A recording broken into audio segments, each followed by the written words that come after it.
Hi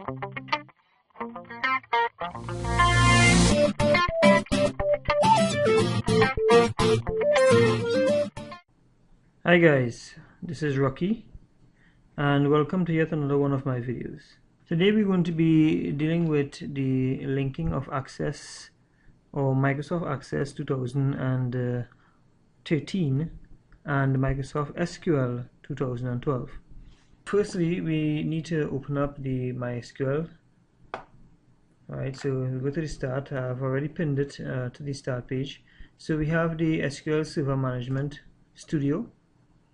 Just click it once to open it. Now once this connections window pops up, what you will need to take heed to is the server name. Very important. You need to either copy it, right, or at least just write it down, jot it down, so at least you know or remember what the server name is. Now my server name is very easy, HP, but it would be wise if you have a long server name or something very unique that you should copy this server name for the use in this video. Right, so we connect, and once the connection comes up, you will see the HP SQL Server, HP, right? Databases, security, server objects, all these different tabs come up here. Now you would open up or expand this tab, and we'll create a new database. So this new database is the one that we'll be using for working with the Access.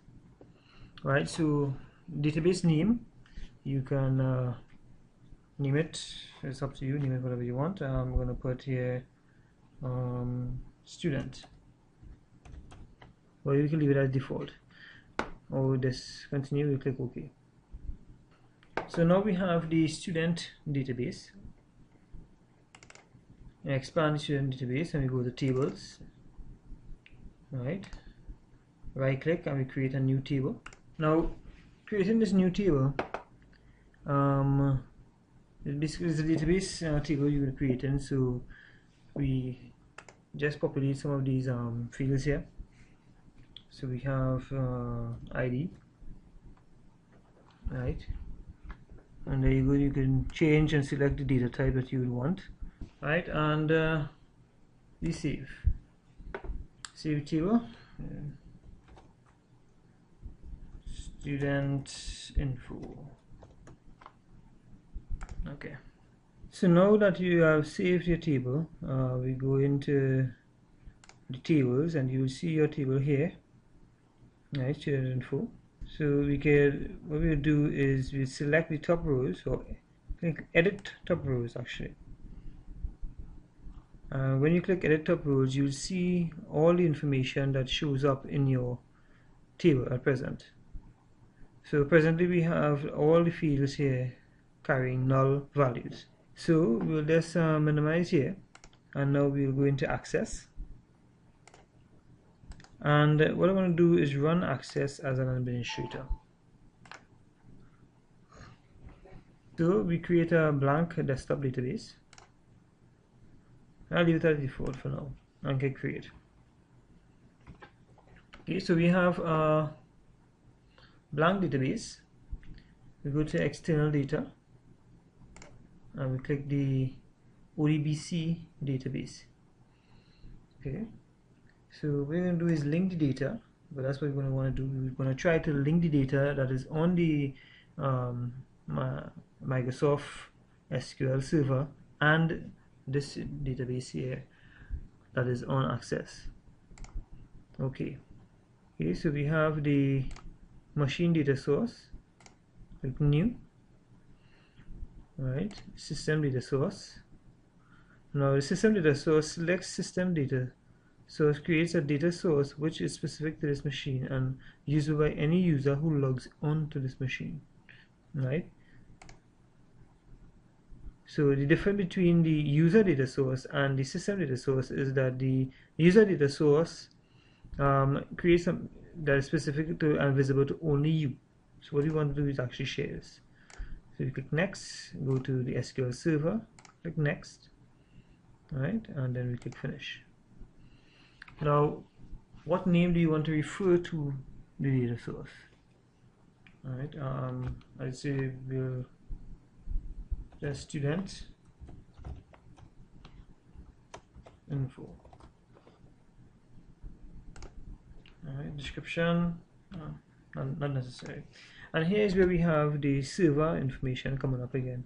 Now this asks you here to insert or select which server you want to connect to. Right, so that's why I say you can either paste the information here, or if you know which server, you type it in, and also you can actually click this down arrow here and will bring up all the servers that they are available. Okay, click next and click next.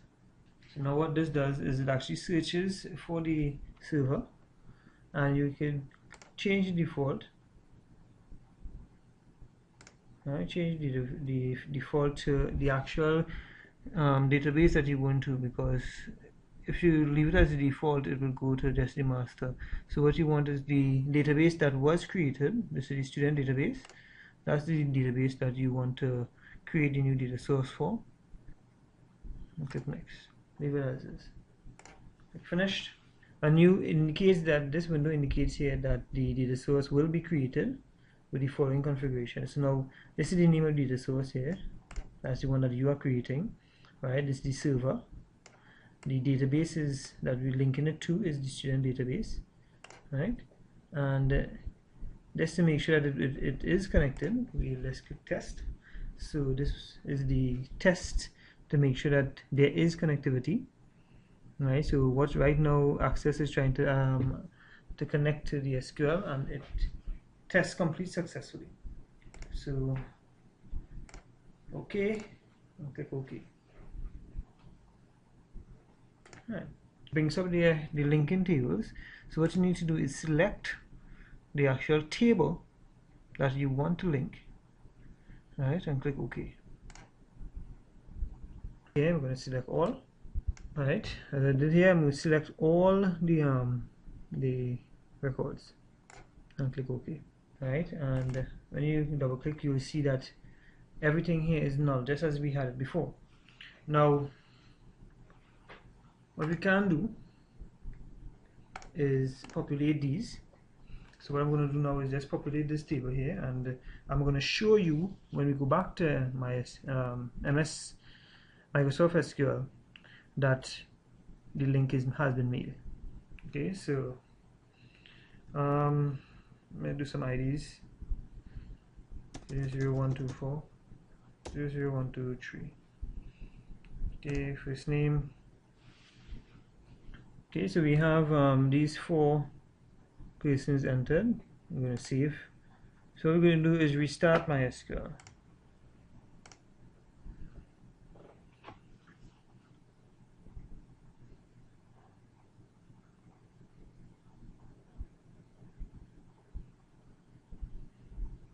So connect again, go to databases, we expand the student database, go to tables, and now we have the student info table. Now we're going to right click and edit the top,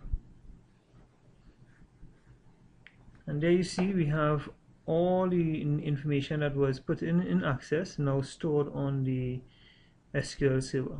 So there we have it, the complete linking of the Microsoft SQL Server Management, or Microsoft SQL Server 2012, and the Microsoft Access 2013.